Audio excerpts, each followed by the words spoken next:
Bueno, cuéntenos, desde el Ministerio se lanza ese mensaje de tranquilidad, pero lo cierto es que está esa alarma internacional. ¿Cómo está la situación? A ver, yo creo que hay que entender bien lo que dice el ministerio. El ministerio, de alguna manera, lo que nos dice no tenemos que estar alarmados, pero sí tenemos que estar alerta. La designación del problema de la viruela del mono como una emergencia sanitaria de carácter internacional la hace la OMS justo 24 horas después de que también lo había hecho el Centro de Control de Enfermedades para África, porque tenemos una gran epidemia en más de 15 países africanos, sobre todo en República Democrática del Congo, en donde ha habido más de 27,000 casos del 2023 a la fecha y solo 15,000 casos este año, con más de 500 muertes. Que el problema se ha extendido a otros países de África.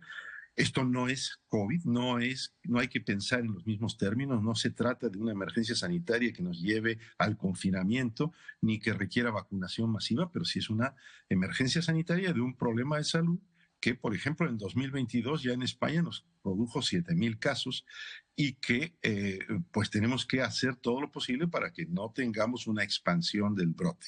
Ha habido ya un caso en Suecia de una persona que viajó a África y tuvo contacto, pero recordemos que esta enfermedad se transmite por contacto estrecho de una persona, de secreciones corporales, de contacto sexual, incluso de contacto con toallas o sábanas infectadas, pero no por el aire, no por gotículas o aerosol generalizado.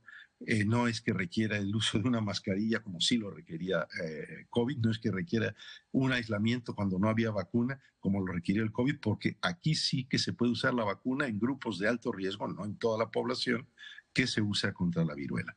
Entonces, muy importante que extrememos las medidas de vigilancia epidemiológica, de detección de contactos, rastreo de contactos y de vacunación de los grupos de alto riesgo. En eso consiste la acción, que seguramente será el acuerdo al que lleguen las autoridades sanitarias europeas la próxima semana y la discusión de los técnicos que tienen que ver con el Ministerio de Salud y la ponencia de alertas y el Consejo Interterritorial en el caso de España.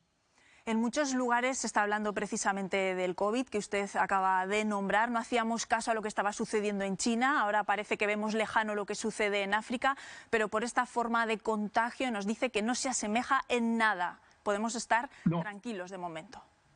a ver, es que yo tampoco usaría la expresión estar tranquilos. Yo creo que tenemos que estar conscientes de que hay una epidemia de esto en África, de que esto puede extenderse a Europa, que una vez que se extiende, pues como lo vimos en el 2022, puede rápidamente proliferar. Por eso tuvimos 7,000 casos, pero no es una emergencia sanitaria como el COVID, es distinta.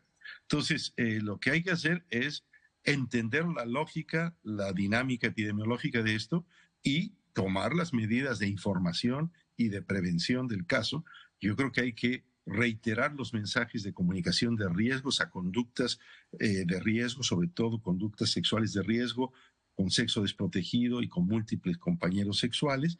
Hay que entender que una vez que una persona está infectada hay que aislarla 2 o 3 semanas y esto no va a tener una traducción masiva, como la vimos en el COVID, de contagios de todas las personas y de vacunación que se tiene que hacer a todo el mundo.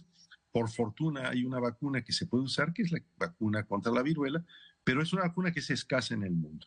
Yo insistiría, en estos momentos lo mejor que podemos hacer es ser solidarios con reducir la epidemia en África y ser vigilantes para que si hay casos en España o en otros países europeos, rápidamente los diagnostiquemos, los aislemos, hagamos el rastreo de contactos, vacunemos esos contactos y con eso podamos contener la expansión de un brote epidémico. Preocupa que esta nueva variante que está causando la epidemia en África, pues está afectando mayoritariamente a adolescentes y a niños, que es más severa, es más letal, y por eso la alerta sanitaria de la OMS, que yo creo que es una medida muy importante para elevar el grado de preocupación, conciencia, alerta, guardia en alto que tienen que tener los gobiernos de todos los países. Dice reducir la epidemia en África. Algunas autoridades dicen que lo importante ahora sería desde Europa y desde el primer país enviar vacunas de forma masiva a esos 15 países de África. ¿Cómo lo ve usted? ¿Sería una forma de atajarlo?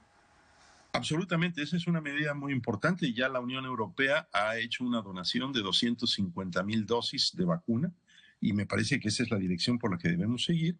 El fondo Gavi de Alianza para la Vacunación Mundial, que tiene múltiples socios, incluida la Organización Mundial de la Salud, ha dicho que puede llegar a disponer hasta de 500 millones de euros para poder facilitar la adquisición de vacuna y la logística de aplicación de la vacuna. En África se tendrán que plantear cambios en los esquemas de vacunación, posiblemente no solo para vacunar a las personas de alto riesgo, sino que vacunar sobre todo a poblaciones que han sido mayoritariamente afectadas como niños y adolescentes. Pero en estos momentos apoyar solidariamente la reducción de la epidemia en África, en los países africanos, en los ya más de 15 países afectados, es importante, y estar, insisto, no alarmados, pero sí en alerta sanitaria, que implica estar vigilantes, hacer una buena detección de casos y rastrear los casos cuando esto se produce.